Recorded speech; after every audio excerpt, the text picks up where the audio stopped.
C'est un jour historique pour l'Iran et pour son président, pas peu fier d'annoncer à son peuple la bonne nouvelle, la levée d'une partie des sanctions internationales. Nouvelle destruction à Palmyre. Le chef des Antiquités de Syrie a confirmé que l'État islamique a fait exploser l'arc de triomphe de la célèbre cité antique. Il est 8 h, ce matin, à l'aéroport de Bruxelles-Zaventem. Une explosion vient de retentir, puis une deuxième. Une colonne de fumée sort du bâtiment. Toutes les vitres ont été soufflées. La gigantesque fuite des Panama Papers secoue la planète.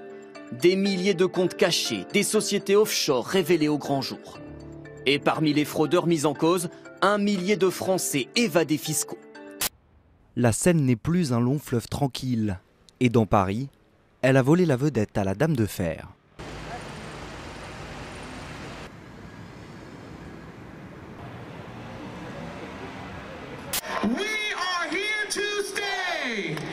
Le message de ses habitants d'Orlando est clair, ne pas avoir peur face à la menace terroriste et rester unis.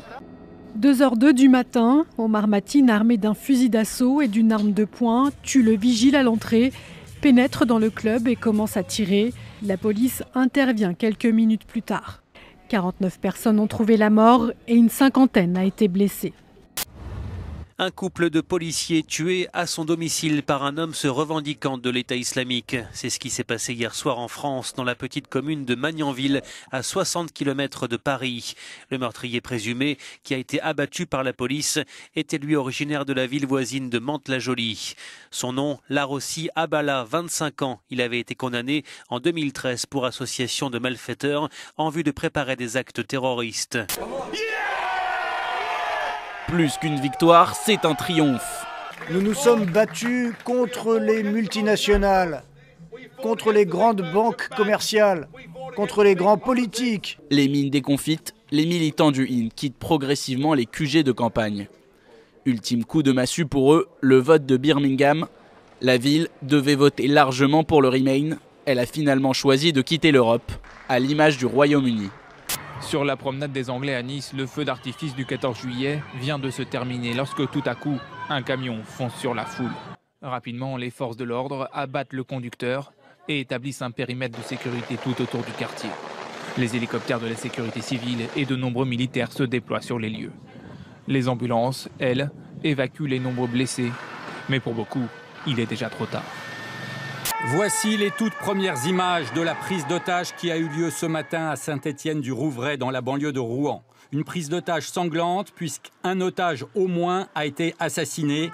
Il s'agit du prêtre de la paroisse qui a été égorgé par les 2 assaillants. Cet acte abominable est une nouvelle épreuve pour la nation, alors que nous portons encore le deuil des 84 victimes de l'attentat de Nice et que Paris, l'année dernière, avait été si durement frappé. Attaquer une église, tuer un prêtre, c'est profaner la République qui garantit la liberté de conscience. Dans les bras de ce secouriste syrien, un petit garçon tout juste sorti des décombres. La nuit dernière, comme chaque nuit ou presque à Alep, la ville a tremblé au rythme des raids aériens. Mais au milieu du chaos ambiant, le calme de cet enfant de 5 ans surprend autant qu'il émeut. C'est une poignée de main historique qui vient sceller un accord qui l'est tout autant. Le président Juan Manuel Santos et Rodrigo Londoño, chef suprême des FARC, viennent de mettre fin officiellement à un conflit qui durait depuis 52 ans. Le camp de migrants de Calais, dans le nord de la France, vivait ce dimanche ces dernières heures. Plus connu sous le nom de jungle de Calais, il doit être démantelé ce lundi matin. Les quelques 6500 personnes qui ont trouvé refuge seront évacuées vers des centres d'accueil à travers la France.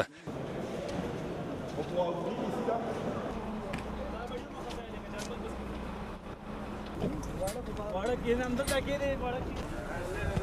have a nice life in the home now. I love this country. Thank you very much.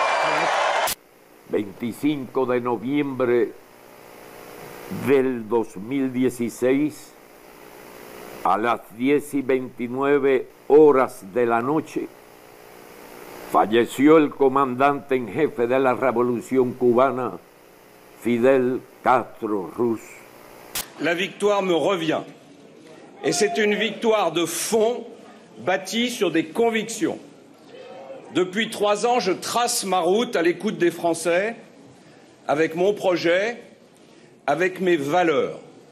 Et progressivement, j'ai senti cette vague qui a brisé tous les scénarios écrits d'avance. J'ai décidé de ne pas être candidat à l'élection présidentielle. Berlin se réveille sous le choc. Il est 20h hier lorsque ce camion fonce sur la foule. Des centaines de personnes flânent dans ce marché de Noël en plein cœur de ce quartier touristique à l'ouest de la capitale. Une dizaine de personnes sont tuées, près de 50 sont blessées.